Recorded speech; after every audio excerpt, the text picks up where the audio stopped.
You know what happened at this camp? Still a big point of contention between those dissidents and the Iraqi government. The move to shut the camp down comes as the Iranian dissidents release video they say is of victims of Friday's incident.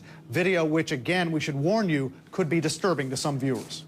A grisly new video set to classical music, purporting to show victims of a massacre at a camp for Iranian dissidents, a camp inside Iraq. The Iraqi government now says it will shut down Camp Ashraf by the end of the year. It's been there 25 years as a place to shelter Iranians who have long opposed the regime back home. The last straw, early Friday, a deadly confrontation between Iraqi forces and the Iranians who live there. The Iraqi government is responsible for the massacre of these unarmed, defenseless residents. The dissidents, known as the People's Mujahedeen of Iran, posted videos online of what appear to be Iraqi troops shooting at crowds, and at least one case of a military vehicle ramming into a man. CNN could not confirm that the videos, which are edited, were filmed at the camp. We also can't verify the authenticity of this video, provided to us by the Mujahedeen, of 24 bodies they say are victims. The dissidents claim 34 people were killed. The Iraqi government says only 3 died and says the dissidents provoked the fight. A CNN team visited this camp after the incident but was prevented from speaking with the dissidents. Now, with the plan to close Camp Ashraf, the 3,500 people who live there are on edge. The People's Mujahedeen is concerned that once the Iraqi government shuts down that camp, they'll expel the people inside it to Iran, which for many of them might mean execution. In a phone interview with CNN, Iraq's ambassador to the U.S. said that won't happen.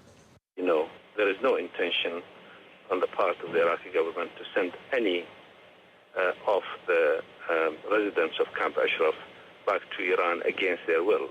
But the dissidents have long made this claim against the Iraqi government, which has recently had a much improved relationship with Iran. The Iraqi government is doing the bidding of Tehran and wants to massacre these Iranians who are a thorn in the mullah's side. The Iraqi government denies that. I asked analyst Ray Takei about it. What, if any, involvement does the Iranian government have with respect to the dealings on that camp? I don't think Iranians are operationally directly involved in that particular camp. However, Iranian government has insisted that these individuals represent a threat to it and they should be expelled.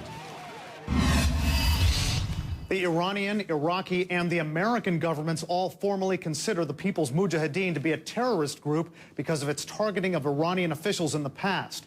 A State Department report also says the Mujahedeen helped Saddam Hussein crush a Shia rebellion in southern Iraq in 1991, which is a key reason why the current Iraqi government has such a grievance with those people in that camp. The Mujahedeen denies ever doing that with Saddam Hussein. Wolf. What's the latest on this other aspect, that there were U.S. military personnel at Camp Ashraf and they suddenly left just before the Iraqi military moved in?